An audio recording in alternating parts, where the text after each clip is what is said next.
कहते हैं, पाप की कमाई बहुत तेज दौड़ती है लेकिन ज्यादा दूर नहीं जाती, और अच्छे कर्म धीरे धीरे चलते हैं पर मंजिल जरूर पाते हैं। यह कहानी एक साधारण किसान शिवलाल की है, जिसने न कभी किसी का हक मारा, न झूठ बोला, न बेईमानी की, लेकिन वर्षों तक गरीबी, संघर्ष और अपमान झेला। लोगों ने उसे कहा, सीधा आदमी है, कुछ नहीं कर सकता। पर वक्त ने जब न्याय किया तो वही किसान बन गया, पूरे देश और दुनिया के लिए आदर्श। और जिन लोगों ने पाप की कमाई से हवेलियां बनाई थीं, उनका अंत इतना भयानक हुआ कि देखकर पूरी पीढ़ियां कांप उठीं। यह कहानी आपको रुलाएगी भी, सिखाएगी भी, और याद दिलाएगी कि कभी भी बुराई की राह पर चलने से पहले 100 बार सोचना चाहिए। तो चलिए शुरू करते हैं। एक ऐसी सत्यगाथा जो हर इंसान को जरूर सुननी चाहिए।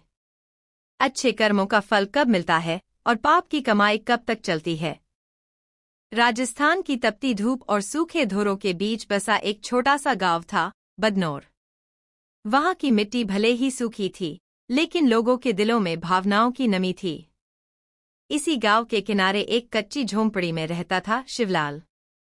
शिवलाल, उम्र करीब 55 वर्ष, लंबे कद, सांवला रंग, झुर्रियों से भरा चेहरा, लेकिन आंखों में गहराई और चेहरे पर हमेशा एक शांति भरी मुस्कान। उसने जीवन में बहुत कुछ खोया था, माँ बाप को बचपन में ही, जमीन का बड़ा हिस्सा सूखे और कर्ज के बोझ में, लेकिन कभी अपना ईमान नहीं खोया। शिवलाल रोज सुबह सूरज उगने से पहले उठता, अपने पुराने हल और बैलों के साथ खेत की ओर निकल जाता। खेत भले ही बंजर हो गए थे, लेकिन शिवलाल की मेहनत में कोई कमी नहीं थी। वह कहता, धरती माँ है, वो कभी अपने बच्चों को भूखा नहीं रखती। उसे बस सच्ची सेवा चाहिए। गांव के लोग उसे आदर से शिव भाई कहते थे। किसी के घर में शादी हो, बीमार पड़ जाए कोई, या किसी के पास खाने को न हो, शिव भाई सबसे पहले मदद के लिए खड़ा होता। उसके पास खुद के लिए कुछ खास नहीं था, लेकिन देने का भाव ऐसा था कि भगवान भी उसकी विनम्रता देखकर मुस्कराते। शिवलाल जब 8 साल का था, तभी उसके पिता की अचानक मृत्यु हो गई थी। मां ने अकेले खेत संभाले, पर ज्यादा दिन जीवित न रह सकी। 12 वर्ष की उम्र में ही वह अनाथ हो गया। गांव के एक बुजुर्ग, हरिप्रसाद काका, ने उसे अपने पास रखा। मेहनत सिखाई, ईमानदारी सिखाई। हरिप्रसाद काका कहते थे, बेटा, अच्छे कर्मों का फल देर से मिलता है, लेकिन जब मिलता है तो जिंदगी की सारी थकान मिटा देता है। और जो पाप से फल लेता है, वह चांदी की थाली में जहर खाता है। इन बातों ने शिवलाल के मन में गहरी छाप छोड़ी। उसने ठान लिया कि चाहे कुछ भी हो, वह जीवन में कभी बेईमानी नहीं करेगा। उसी गांव में एक और व्यक्ति था, भैरों सिंह। वह चौधरी परिवार से था, पुश्तैनी जमीनें, बड़ा हवेलीनुमा मकान, ढेर सारे नौकर चाकर। लेकिन धन की भूख इतनी कि वह हर हफ्ते किसी न किसी गरीब की जमीन हथियाने की योजना बनाता। भैरों सिंह ने तहसीलदार और बैंक के अफसरों से सांठ-गांठ कर रखी थी।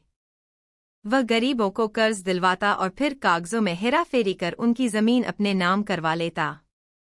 उसके गोदाम में अनाज भरा रहता, लेकिन उसने कभी किसी भूखे को एक मुट्ठी दाना तक नहीं दिया। गांव के युवा उसकी गाड़ियों और कपड़ों से आकर्षित होते थे। वे कहते, शिवलाल जैसे बनकर क्या मिलेगा। गरीबी, झोंपड़ी और एक थाली दाल रोटी। असली जीवन तो चौधरी जैसा है। लेकिन गांव के बुजुर्ग जानते थे कि शिवलाल सच्चा है। वे अक्सर बच्चों से कहते, ध्यान रखना बेटा, चमकता हुआ सब सोना नहीं होता। वक्त सबका हिसाब करता है।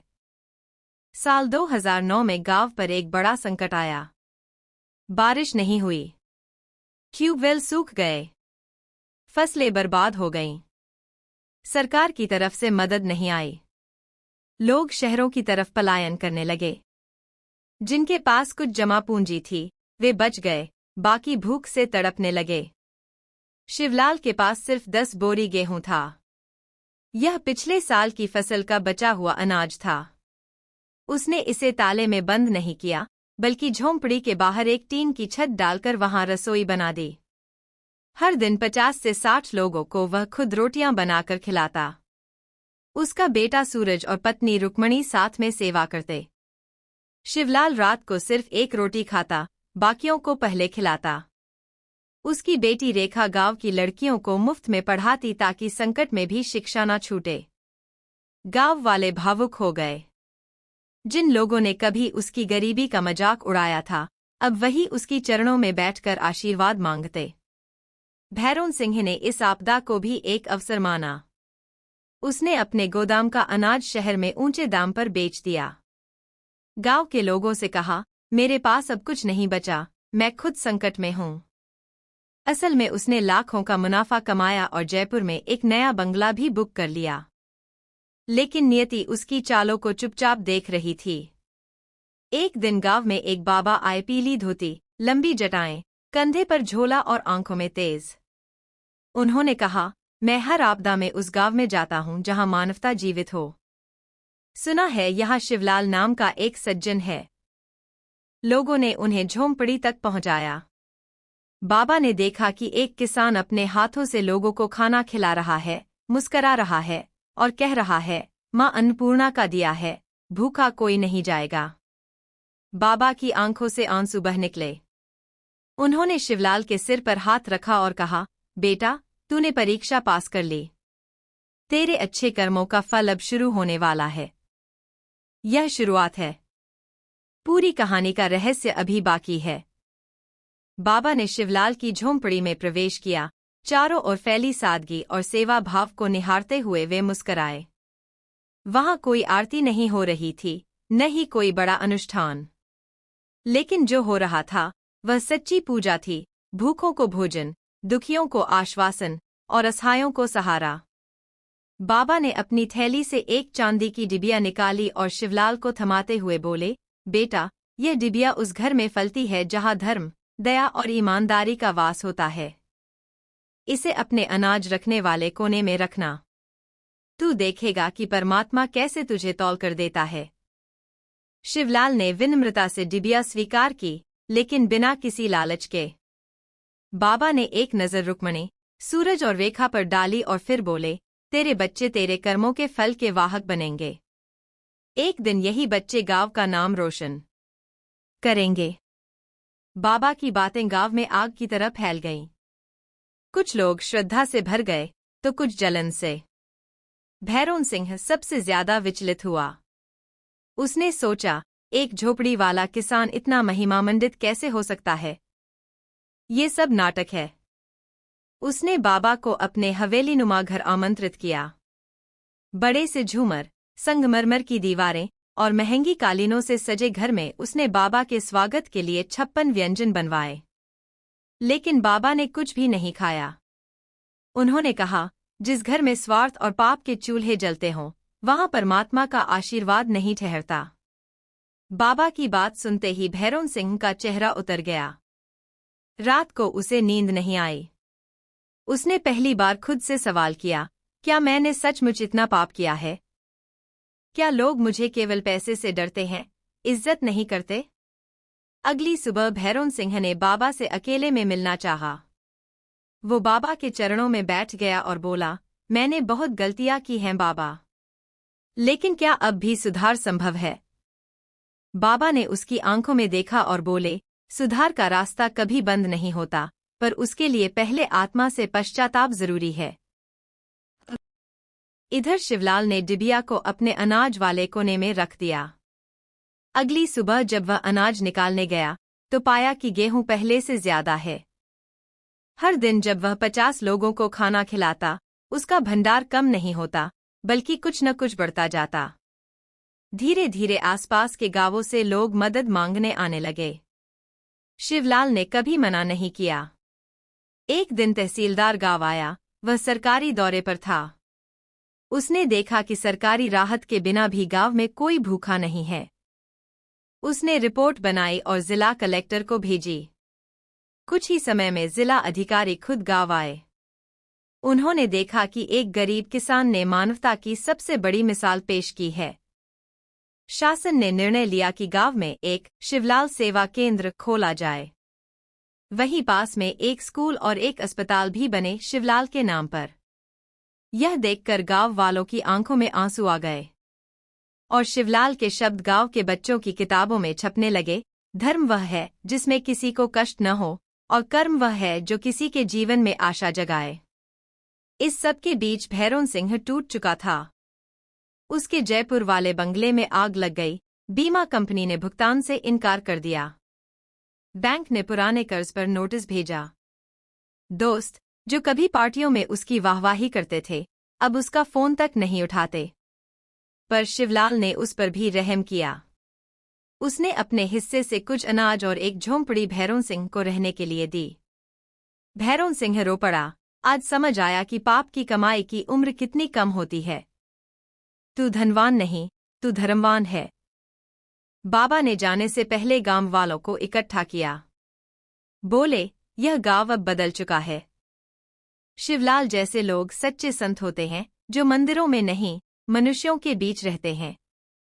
उन्होंने गांव की सीमा पर एक पीपल का पेड़ लगाया और कहा, जिस दिन इस पेड़ पर पहला फूल खिलेगा, समझ लेना कि गांव का हर बच्चा शिवलाल जैसा बनने लगा है।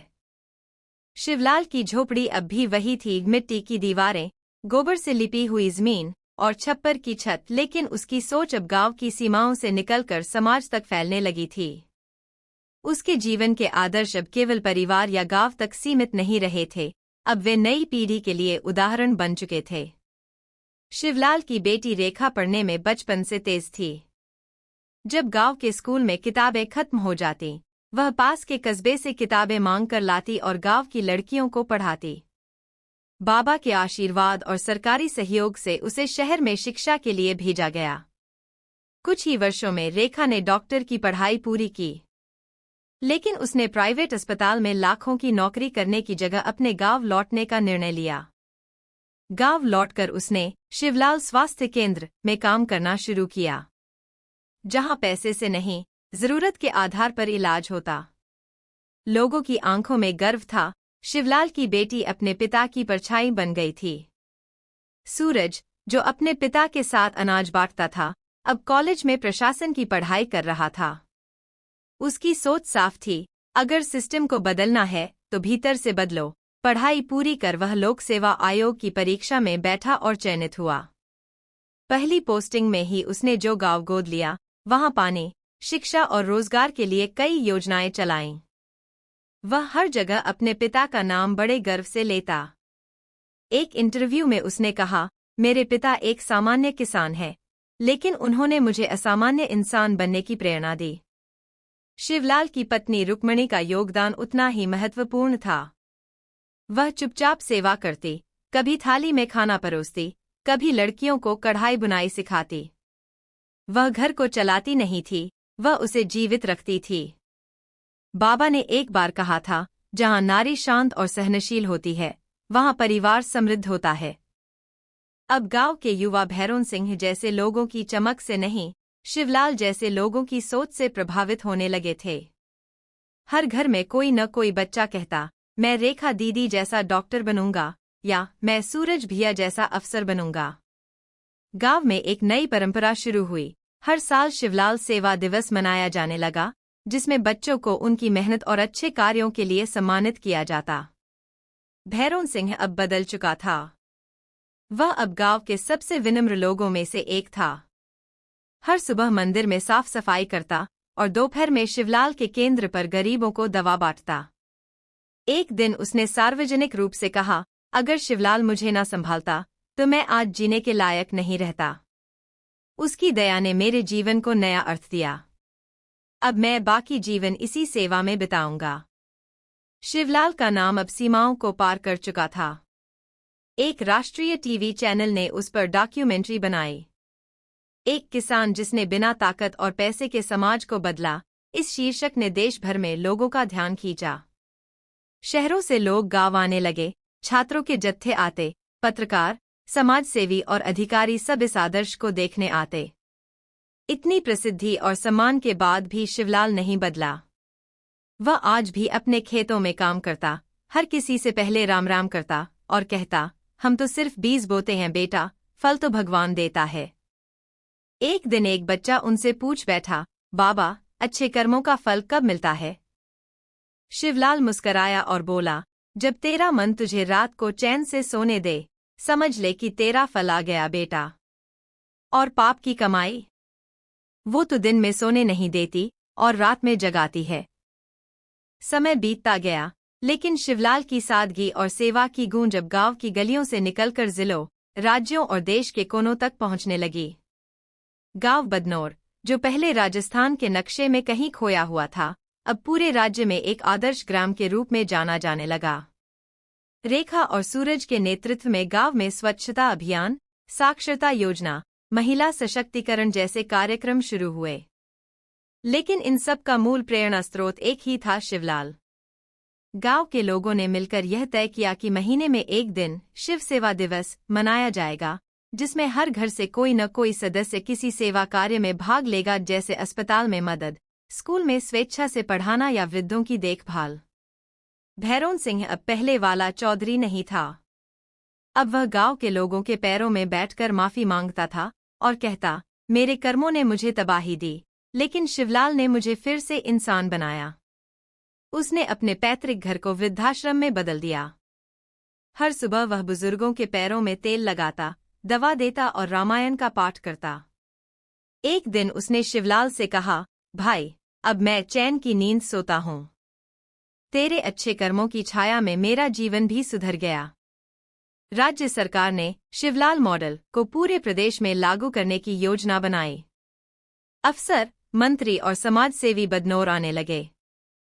हर बार शिवलाल एक ही बात कहता, यह मेरी नहीं, सबकी जीत है। जब एक आदमी बदलता है तो कहानी बनती है, जब समाज बदलता है तो इतिहास बनता है। गांव के बच्चे अब टीवी पर आने वाले नेताओं और फिल्मी सितारों की जगह रेखा दीदी और सूरज भैया को अपना आदर्श मानते थे। वे अब पूछते, हम भी कैसे समाज के लिए कुछ कर सकते हैं? रेखा ने एक संस्था बनाई, संवेदना, जो गांव-गांव जाकर स्वास्थ्य, शिक्षा और नैतिकता का पाठ पढ़ाती थी। सूरज ने पंचायतों के माध्यम से प्रशासन में पारदर्शिता लाने का अभियान शुरू किया। इतनी हलचल के बीच भी शिवलाल पहले जैसा ही रहा। वही पुराना कुर्ता, वही टूटी चप्पलें, वही मिट्टी वाला खेत और वही मुस्कान। उसने कभी नाम या पुरस्कार को महत्व नहीं दिया। एक दिन उससे एक पत्रकार ने पूछा, आपको कौन सी बात सबसे ज्यादा सुख देती है? शिवलाल ने कहा, जब कोई अनजान बच्चा मेरे पास आकर कहता है कि वो भी सेवा करना चाहता है, तब लगता है कि अच्छे कर्मों का फल मिल रहा है। एक सुबह भैरों सिंह को सीने में दर्द हुआ। उसे अस्पताल ले जाया गया, लेकिन हालत गंभीर थी। जाते जाते उसने रेखा और सूरज का हाथ पकड़ा और कहा, मेरे अंतिम संस्कार में कोई तामझाम मत करना। बस मेरी राख को वृद्धाश्रम की नींव में दबा देना। मैं अब सेवा का हिस्सा बनना चाहता हूँ। उसकी इच्छा के अनुसार अंतिम संस्कार हुआ। वृद्धाश्रम के आंगन में एक नीम का पौधा लगाया गया, जिस पर एक पत्थर की पट्टिका थी, यहाँ विश्राम कर रहा है एक पापी जिसने सेवा में मोक्ष पाया। भैरों सिंह की चिता के सामने खड़े होकर शिवलाल की आंखों से आंसू बह निकले। उसने कहा, कर्मों का फल कभी भी मिल सकता है और पश्चाताप से कोई भी पाप मुक्त हो सकता है। भैरव अब पापी नहीं, सेवक है। गांव के लोग शिवलाल के इन शब्दों को आज भी पत्थर पर खुदे हुए पढ़ते हैं। समय की रेत किसी के लिए नहीं ठहरती। सेवा, सच्चाई और करुणा से जीवन बिताने वाला शिवलाल अब उम्र के उस पड़ाव पर पहुंच चुका था जहां शरीर थकता है, लेकिन आत्मा और भी अधिक मजबूत हो जाती है। गांव में उसकी उपस्थिति अब एक जीवित किंवदंती की तरह थी। एक दिन खेत से लौटने के बाद रुक्मणी ने देखा कि शिवलाल की सांसें तेज चल रही थीं। उन्होंने रेखा को बुलाया। रेखा अब डॉक्टर थी, पर आज वह केवल एक बेटी थी। उसने पिता की नब्ज थामी और भावुक होकर कहा, बाबा, अब आपको आराम चाहिए। लेकिन शिवलाल मुस्कराकर बोला, जब तक सांसें चल रही हैं, तब तक सेवा का समय है। डॉक्टरों ने सलाह दी कि अब उन्हें अस्पताल में रहना चाहिए, पर शिवलाल ने साफ मना कर दिया, जिस खेत ने मुझे जीवन दिया, उसी की छाव में मैं विदा लेना चाहता हूँ। गांव के लोग जान गए थे कि शिवलाल अब धीरे धीरे विदा ले रहा है। उन्होंने निवेदन किया कि वह एक बार सबको इकट्ठा करके कुछ कहे। पंचायत भवन में हजारों लोग जुटे। मंच पर कुर्सी पर बैठा एक कमजोर, झुर्रियों से भरा चेहरा, लेकिन उसकी आंखों में वही पुराना तेज। शिवलाल ने कहा, बेटा, अच्छे कर्मों का फल कब मिलता है, यह वक्त तय करता है। तुम्हारा काम केवल कर्म करना है। और पाप की कमाई, वो जल्दी लुभाती है, पर बहुत जल्दी छीन भी लेती है। वो छाया है, जबकि पुण्य स्थायी प्रकाश है। जीवन में कभी किसी का हक मत मारना। दूसरों के हिस्से की रोटी खाकर अपने बच्चों के लिए जहर मत इकट्ठा करना। अगर सुकून से जीना है, तो रोटी कम हो तो चलेगा, पर मन साफ होना चाहिए। लोगों की आंखों से आंसू बहने लगे। पूरा गांव खड़ा होकर तालियां बजा रहा था, लेकिन वह तालियां किसी शो के लिए नहीं, एक युग पुरुष को सलामी देने के लिए थीं। रात को रेखा और सूरज पिता के पास बैठे थे। रुक्मणी मंत्र पढ़ रही थी। शिवलाल ने धीरे से रेखा का हाथ पकड़ा और कहा, बेटी, तुझे मैं अपने कर्मों की छाया सौंपता हूं। तू जहां भी रहे, वहीं सेवा का दीप जलाना। फिर सूरज की ओर देखा, बेटा, तू व्यवस्था में गया है। वहां ईमान बचा सको तो जाना, वरना लौट आना। आखिरी शब्द जो उसके होठों से निकले, कर्म ही धर्म है और धर्म ही परमात्मा। अगली सुबह गांव में सूरज नहीं निकला था, लेकिन एक रोशनी सबके भीतर उतर चुकी थी। शिवलाल अब इस दुनिया में नहीं था। टीवी चैनलों पर खबर आई, एक किसान जिसने बिना हथियार, बिना धन और बिना पद के पूरे समाज को बदल दिया अब नहीं रहा। मुख्यमंत्री, राज्यपाल और हजारों अधिकारी गांव पहुंचे। लेकिन सबसे ज्यादा महत्वपूर्ण था वह किसान, वह मजदूर, वह बच्चा जो अपने शिव बाबा के अंतिम दर्शन को आया था। शिवलाल का अंतिम संस्कार उसी खेत में किया गया, जहां उसने अपना जीवन बिताया। वहां एक स्मारक बना, कर्मस्थली, जहां हर साल हजारों लोग सेवा का प्रण लेने आते हैं। रेखा ने सेवा को संस्था का रूप दिया। सूरज ने प्रशासन में रहते हुए शिव नीति लागू करवाई, जिसके तहत हर गांव में एक शिव सेवा केंद्र बनता। रुक्मणी अब गांव की दादी मां बन गई थी, जो बच्चों को नैतिकता की कहानियां सुनाती और हर रात शिवलाल का नाम लेकर सोती मुस्कुराकर। आज बदनौर एक प्रेरणा स्थल है। स्कूलों में पढ़ाया जाता है, धन आए या नहीं, लेकिन धर्म हमेशा कमाना। हर बच्चे को रेखा दीदी की कसम दिलाई जाती है, मैं किसी भूखे को मना नहीं करूंगा। स्मारक के पत्थर पर लिखा है, पाप की कमाई मिट्टी में मिल जाती है और पुण्य की बुवाई पीढ़ियों को सहेज जाती है। शिवलाल के जाने के बाद भी उसका नाम, उसकी सीख और उसके कर्म जीवित रहे। गांव बदनौर में जो बीज उसने बोए थे, अब वे पूरे देश में हरियाली बनकर फैलने लगे थे। शिव नीति अब एक आंदोलन का रूप ले चुकी थी। रेखा ने अपनी संस्था संवेदना को पूरे राजस्थान में फैलाना शुरू किया। हर जिले में एक संवेदना केंद्र खोला गया, जहां बच्चों को नैतिक शिक्षा, स्वास्थ्य सेवाएं और सेवा का प्रशिक्षण दिया जाता था। इन केंद्रों में एक अनोखी परंपरा शुरू की गई, एक रोटी सेवा के लिए। हर सदस्य हर दिन अपनी थाली में से एक रोटी अलग रखता था, जो गरीबों के लिए सामूहिक रसोई में जाती थी। यह परंपरा इतनी लोकप्रिय हो गई कि शहरों में भी लोग अब अपने समाजों में संवेदना रसोई शुरू करने लगे। सूरज अब जिला कलेक्टर बन चुका था, लेकिन उसके निर्णय, उसकी नीतियां किसी अधिकारी जैसी नहीं, बल्कि एक सेवक जैसी होती थीं। उसने अपने जिले में शिव नीति को लागू किया, जिसके अंतर्गत हर गांव में एक सेवा केंद्र, पंचायतों में पारदर्शी बजट, गरीब बच्चों के लिए छात्रवृत्ति और हर सरकारी स्कूल में नैतिक शिक्षा की कक्षाएं शुरू की गईं। राज्य सरकार ने इसे इतना प्रभावशाली माना कि उसे पूरे राज्य में लागू किया गया। एक प्रसिद्ध फिल्म निर्माता ने शिवलाल के जीवन पर एक प्रेरणात्मक फिल्म बनाई, धरती का देवता। यह फिल्म न केवल भारत में बल्कि विदेशों में भी सराही गई। संयुक्त राष्ट्र की एक समिति ने इसे मानवता पर बनी श्रेष्ठ फिल्मों में गिना।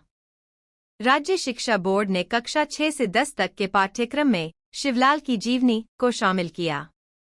बच्चों को स्कूल में एक अभ्यास दिया जाता था, आप अपने गांव में शिव सेवा केंद्र कैसे बनाएंगे।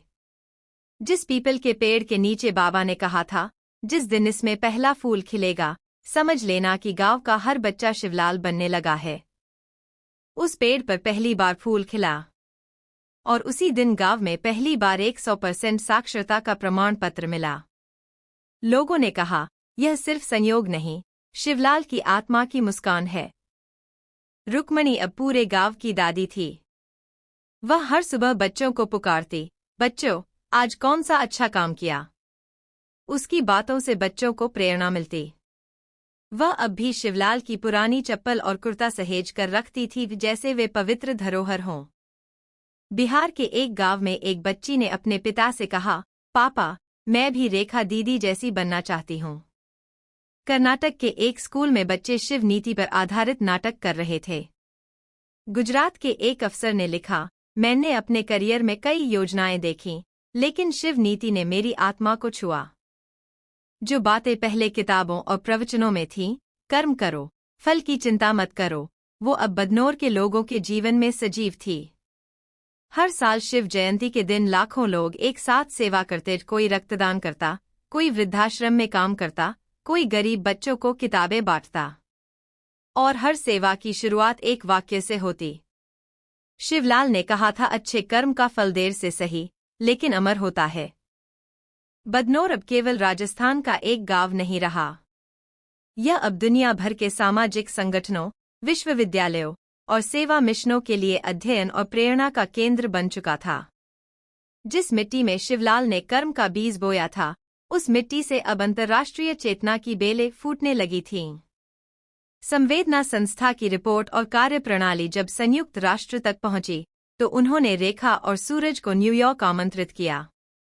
वहां ग्लोबल ह्यूमैनिटी अवार्ड में रेखा ने जो भाषण दिया, वह दुनिया भर के अखबारों में छपा। हमने कोई चमत्कार नहीं किया, बस अपने पिता के कहे 2 शब्दों को जीवन बना लिया, सेवा और सच्चाई। यूएन ने शिव नीति को सस्टेनेबल सोशल मॉडल घोषित किया और विकासशील देशों को इसके अध्ययन की सिफारिश की। ऑक्सफोर्ड, हार्वर्ड और टोक्यो यूनिवर्सिटी में Shivlal model of rural development पर कोर्स शुरू हुए। भारत से आए कई छात्र अपनी शोध में बदनौर के परिवर्तन को विषय बनाकर डॉक्टरेट करने लगे। गांव में आने वाले अब सिर्फ पर्यटक नहीं, बल्कि शोधकर्ता और सामाजिक कार्यकर्ता होते। हर कोई जानना चाहता था, एक गरीब किसान ने यह कैसे कर दिखाया। संवेदना ने सेवा दूत नामक एक कार्यक्रम शुरू किया, जिसके तहत भारत के हर राज्य से चुने गए युवा 6 महीने के लिए बदनौर में आकर सेवा प्रशिक्षण लेते और फिर अपने क्षेत्र में शिव सेवा केंद्र खोलते। इससे एक ऐसा नेटवर्क बना जो न केवल भारत, बल्कि नेपाल, श्रीलंका, बांग्लादेश और यहां तक कि अफ्रीकी देशों तक फैल गया। विदेशों में बसे भारतीयों ने भी इस आंदोलन को अपनाया। अमेरिका के न्यू जर्सी में पहला विदेशी शिव केंद्र खुला, जहां हर सप्ताह भारतीय मूल के परिवार एकत्र होकर सामुदायिक सेवा करते।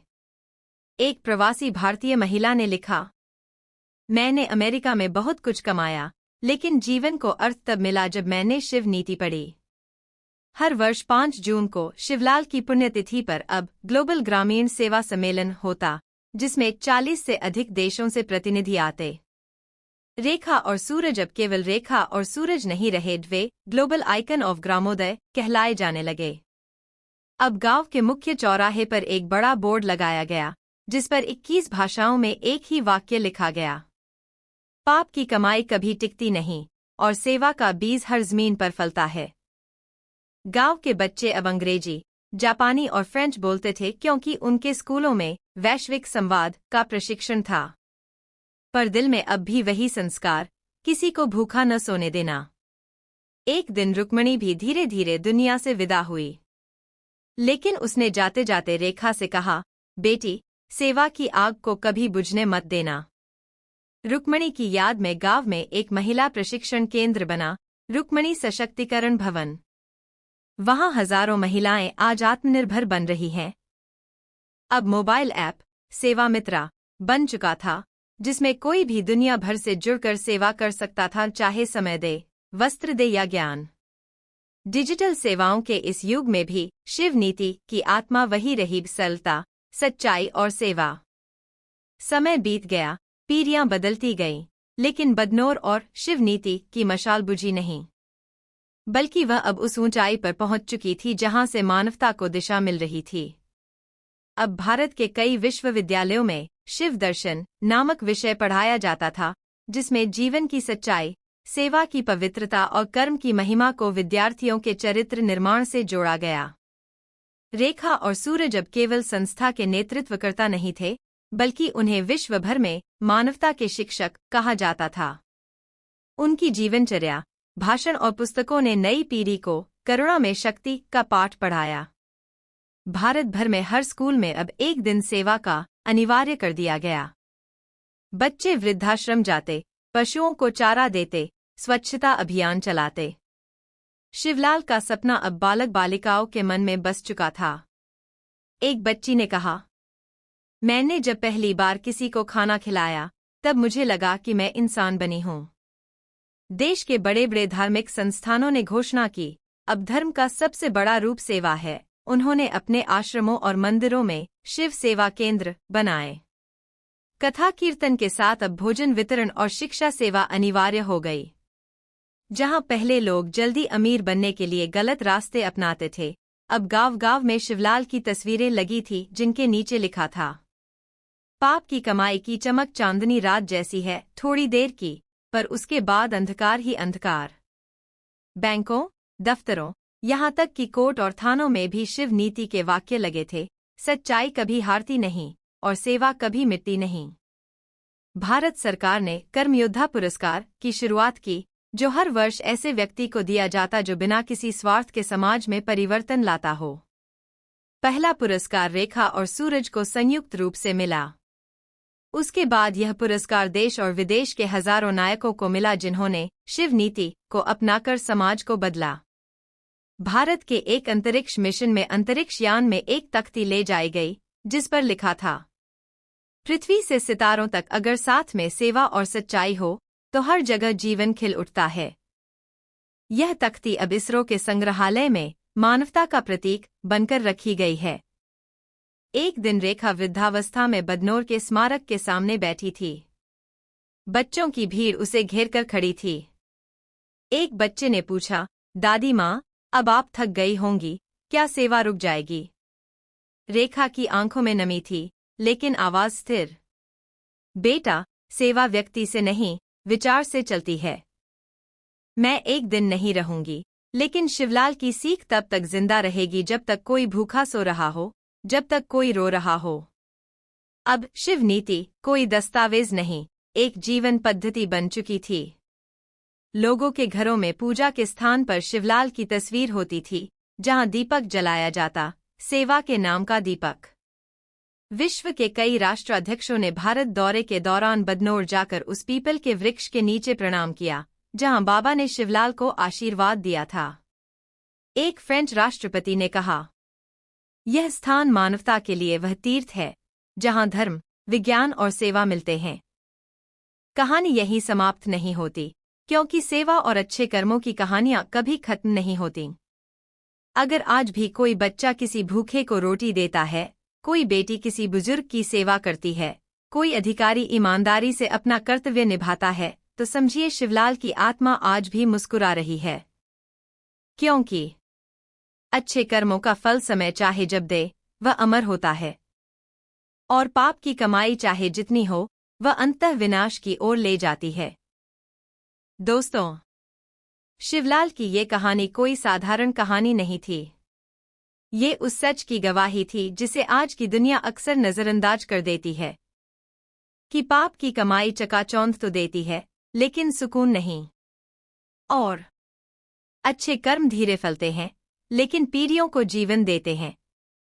अगर इस कहानी ने आपके मन को छुआ, आपके अंदर सेवा, सच्चाई और करुणा का दीपक जलाया, तो इस वीडियो को लाइक करें, अपने दोस्तों और परिवार के साथ शेयर करें, और हमारे चैनल को सब्सक्राइब जरूर करें, क्योंकि हम लाते हैं ऐसी ही सच्ची, दिल को छू जाने वाली कहानियां।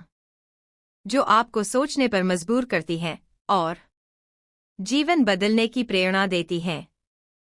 कमेंट में जरूर लिखिए, सेवा ही धर्म है, ताकि हम जान सकें कि आप भी इस परिवर्तन का हिस्सा हैं।